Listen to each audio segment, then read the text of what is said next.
Sligo are pish. The Irish minnows are dog shite. Motherwell would have pumped Viking, isn't that right? Aye, Motherwell would have took the Vikings. No surrender. Would have slayed them. Would have chopped them in half with our big sword. Their big M&D sword. Big foam fucking sword. Is it safe to say that Sligo Rovers are out of the Europa Conference League? I think it's safer to say that as bad as we thought the Motherwell result was, maybe it's actually worse.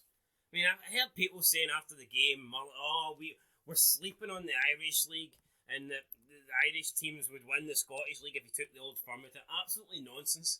I mean, this result tonight, and honestly, it could have been more for Vikings. I mean, I think Sligo Rovers have done well to get away with a 5-1 defeat here. They've done well to get to this stage, we'll give them that. But it is embarrassing though. Motherwell should be in this tie. It should be Motherwell versus Vikings. I'm not buying this. The Irish League's better than the Scottish League. I would fancy any decent Scottish side to have a competitive game against Vikings, especially Hearts. I'd fancy Hearts to beat Vikings. I mean, I think teams like Aberdeen as well would beat Vikings. Obviously, wasn't to be for Sligo Rovers tonight. They couldn't even take the tie to their home ground. I mean, there's no way they're coming back from 5-1. Maybe like a couple of goal deficit, you can understand, but 5-1, that's tie over.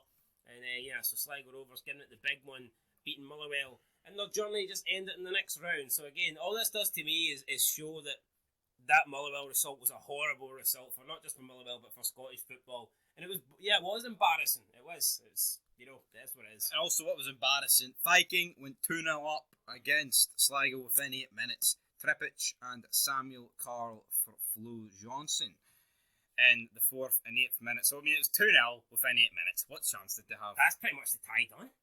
I said at the time, they're fucked. They're done. Capiche. They're finished. It's time to go. It's time to go. I mean, I'll be fair. Aberdeen lost to Viking about a couple of years ago. Remember? Even then, that was a bad result at the time, was it not? Exactly, it was. But you know what? The fact they actually took it 2-0 into half time.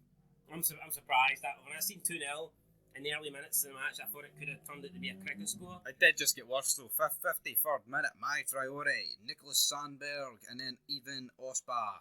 53, 60, 86, and then Sligo went, well, you know what? We're going to get a wee constellation. David Cowley managed to make it 5-1. And let's be real, that's all it's going to be at this stage. Consolation.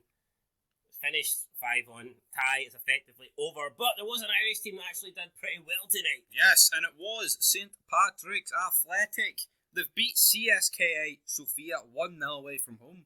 Which you've got to say, the tie is in their favour. Yeah, it gives them the advantage, gives them the lead, taking it back to Ireland.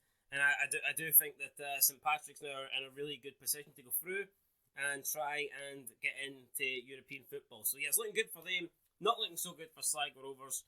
There's other Irish opposition playing tonight, including Shamrock Rovers. Yes, Europa League. Hopefully they do well. Are Dundalk playing as well, or am I making this up? Dundalk did not do a fuck all this year. Did they not? No, not in anything. Unless they got knocked out so early. No, I can't remember them. But anyway, till those other match reviews, Dundee United coming. We've got Linfield and we've got Shamrock. I'm positive Linfield will get a result. Not Linfield, Dundee United. Anyway, that's it. Till next time. Peace.